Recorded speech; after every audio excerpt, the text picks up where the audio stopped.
Yeah.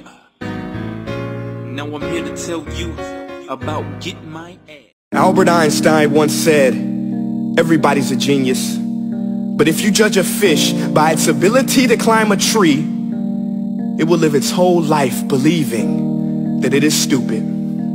Ladies and gentlemen of the jury, today on trial we have modern day schooling. Glad you could come. Not only does he make fish climb trees, but also makes them climb down and do a 10-mile run. Tell me, school, are you proud of the things you've done? Turning millions of people into robots, do you find that fun? Do you realize how many kids relate to that fish swimming upstream in class, never finding their gifts, thinking they are stupid, believing they are useless? Well, the time has come, no more excuses. I call school to the stand and accuse him of killing creativity, individuality, and being intellectually abusive. He's an ancient institution that has outlived his usage.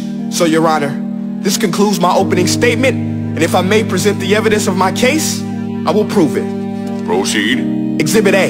Here's a modern day phone. Recognize it? Here's a phone from 150 years ago. Big difference, right? Stay with me. Here's a car from today, and here's a car from 150 years ago. Big difference, right? Well, get this. Here's a classroom of today, and here's a class we used 150 years ago. Now ain't that a shame? In literally more than a century, nothing has changed. Yet you claim to prepare students for the future? But with evidence like that, I must ask, do you prepare students for the future or the past? I did a background check on you and let the record show that you were made to train people to work in factories, which explains why you put students in straight rows, nice and neat, tell them sit still, raise your hand if you want to speak, give them a short break to eat, and for 8 hours a day tell them what to think. Oh, and make them compete to get an A letter which determines product quality, hence grade A of meat. I get it. Back then, times were different. We all have a past. I myself am no Gandhi.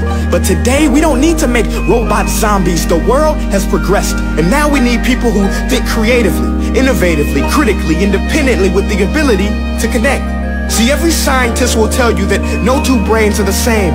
And every parent with 2 or more children will confirm that claim.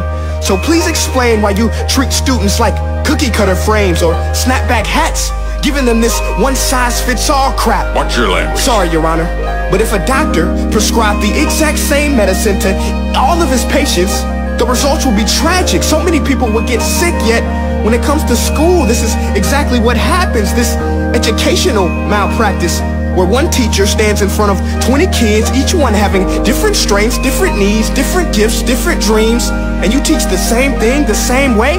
That's horrific. Ladies and gentlemen, the defendant should not be acquitted. This may be one of the worst criminal offenses ever to be committed. And let's mention the way you treat your employees. Objection. Overruled. I want to hear this. It's a shame. I mean, teachers have the most important job on the planet, yet they're underpaid? No wonder so many students are short-changed. Let's be honest. Teachers should earn just as much as doctors, because a doctor can do heart surgery and save the life of a kid. But a great teacher can reach the heart of that kid and allow him to truly live. See, teachers are heroes that often get blamed, but they're not the problem. They work in a system without many options or rights. Curriculums are created by policymakers, most of which have never taught a day in their life. Just obsessed with standardized tests. They think bubbling in a multiple choice question will determine success. That's outlandish. In fact, these tests are too cruel to be used and should be abandoned, but don't take my word for it. Take Frederick J. Kelly, the man who invented standardized testing, who said, and I quote, "These tests are too cruel to be used and should be abandoned." Ladies and gentlemen of the jury, if we continue down this road, the results will be lethal. I don't have much faith in school, but I do have faith in people. And if we can customize healthcare, cars, and Facebook pages, then it is our duty to do the same for education, to upgrade it, change it, do away with school spirit, because that's useless. Unless we're working to bring the spirit out of each and every student, that should be our task. No more Common Core. Instead, let's reach the core of every heart in every class. Sure, math is important, but no more than art or dance. Let's give every gift an equal chance. I know this sounds like a dream, but countries like Finland are doing impressive things.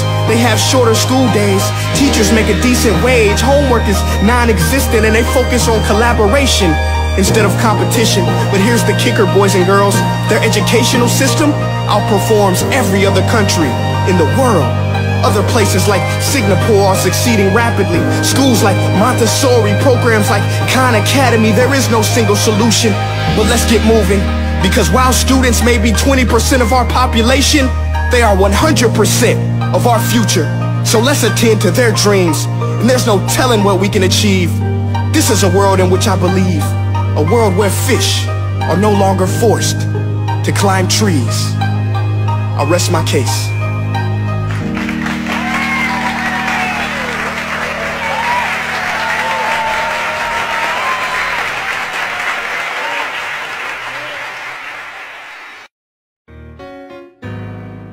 Yeah. Now I'm here to tell you about Get My Ass.